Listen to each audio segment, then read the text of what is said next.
मैंने तुम्हें कितना याद किया ये मैं जानती हूँ, ये मेरा खुदा जानता है। बस कर दें अपने मेलोड्रामा। आज के बाद मुझसे कांटेक्ट करने की कोशिश मत कीजिएगा, अब आपकी बड़ी मेहरबानी होगी। मेरी बात तो सुनो। किससे बात कर रही हो?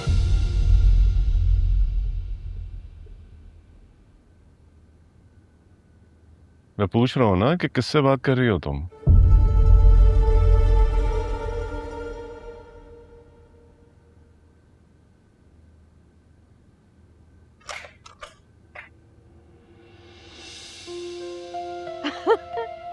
हसन,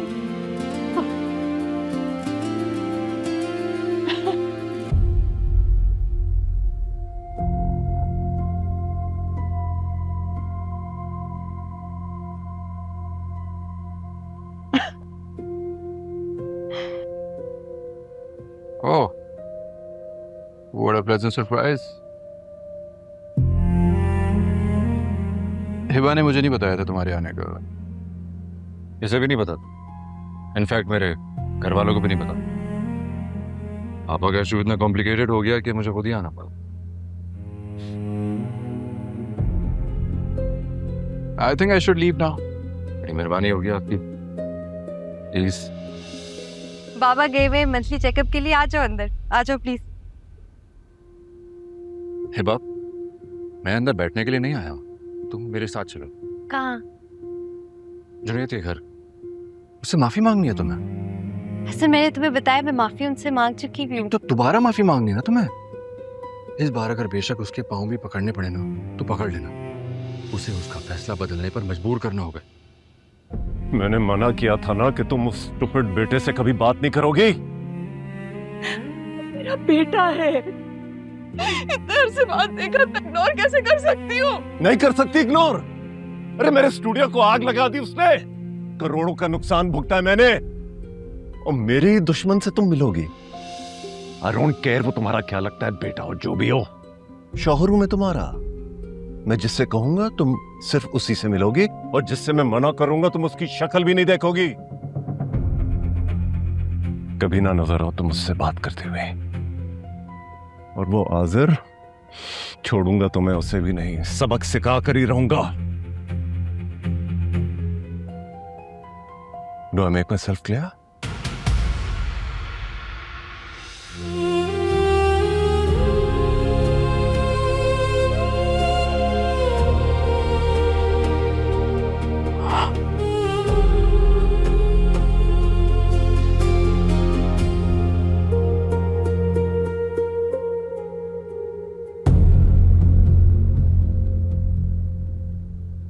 हसन, मैं उनसे जाके बात कर चुकी हूँ, तुम समझ क्यों नहीं रहे? वो अपना फैसला बदलने को तैयार नहीं है, मैं इससे ज्यादा क्या कर सकती हूँ? हिबा, जब अफाफ पापा को घर ना जाने पर तुम्हें कन्विंस करना था तब तो तुमने बहुत कुछ किया था ना। हसन, मैंने उनको फोर्स नहीं किया था, मैंने उन्हें बस इतना समझाया था कि सेल्फ रिस्पेक्ट भी कोई चीज होती है। जिन औरतों की सेल्फ रिस्पेक्ट होती है ना बहुत ज्यादा, जो अपने गले में हार पहन के घूमती हैं सेल्फ रिस्पेक्ट का, वो घर नहीं बसा सकती हैं। प्लीज तो मेरी बात याद रखो। हसन, तुम भी ये समझ रहे हो मेरी वजह से उनका घर खराब हो रहा है, मेरी वजह से, जिसने उनकी शादी के लिए इतने जतन किए। हिबा, प्लीज मुझे ये एहसानात मत गिनवाना शुरू कर देना। पहले भी वो तुमने जुनैद को लोन का ताना दिया था, कितना बड़ा बकेड़ा खड़ा हो गया था। अब तुम मेरे साथ चलोगी और जुनैद से वैसे ही माफी मांगोगी जैसा तुमसे मैं कहूंगा।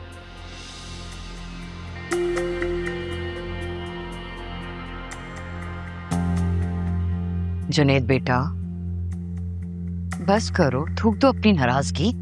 देखो हसन इतनी दूर से सिर्फ तुम्हारी नाराजगी दूर करने के लिए आया है। और ये हिबा, ये तो नादान है, कुछ नहीं समझती है। तुम कहोगे ना तो तुम्हारे सामने हाथ जोड़ के माफी मांगेगी तुमसे।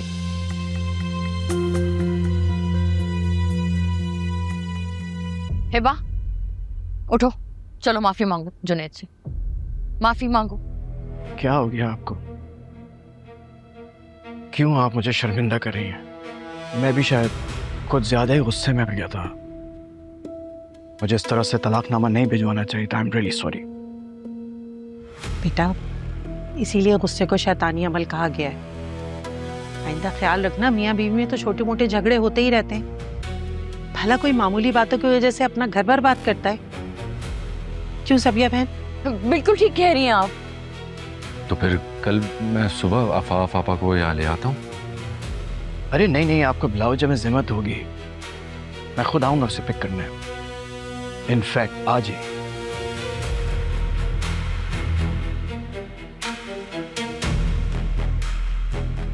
हाँ हाँ बेटा, तुम्हारी बीवी है, तुम्हारा जब दिल चाहे आके लेके जा सकते हो। हम कौन होते हैं मना करने वाले।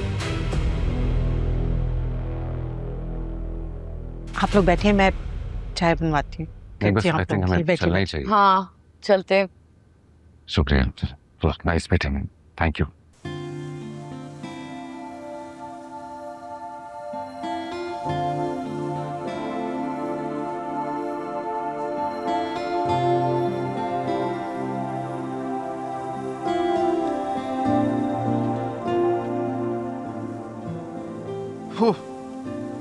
तुम अंकल फिक्रमंद हो रहे थे तुम्हारे लिए, मुझे पता था यहीं पे मिलोगे तुम। लगता है एक्सपेक्टेशन से कुछ ज्यादा इंसल्ट हो गई तुम्हारी। मेरे जख्मों में नमक छिड़कने आए हो? अरे नहीं, मैं तो सिर्फ देखने के लिए आया हूँ कि जिस इंसान को अपनी रिस्पेक्ट का ख्याल ना हो वो बेइज्जत होने के बाद कैसा लगता है। आजिर प्लीज तुम जाओ यहाँ से, मैं थोड़ी देर अकेला बैठना चाहती हूँ, प्लीज। हिबा छोड़ो ना यार, क्या करना है ऐसी मोहब्बत का जिसमें रोज रोना पड़े। तुमने मोहब्बत नहीं की ना, इससे तुम्हें मेरा दर्द नहीं पता। सही कह रही हो,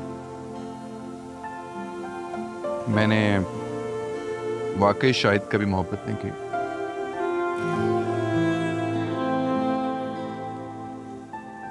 चलो देर हो रही है।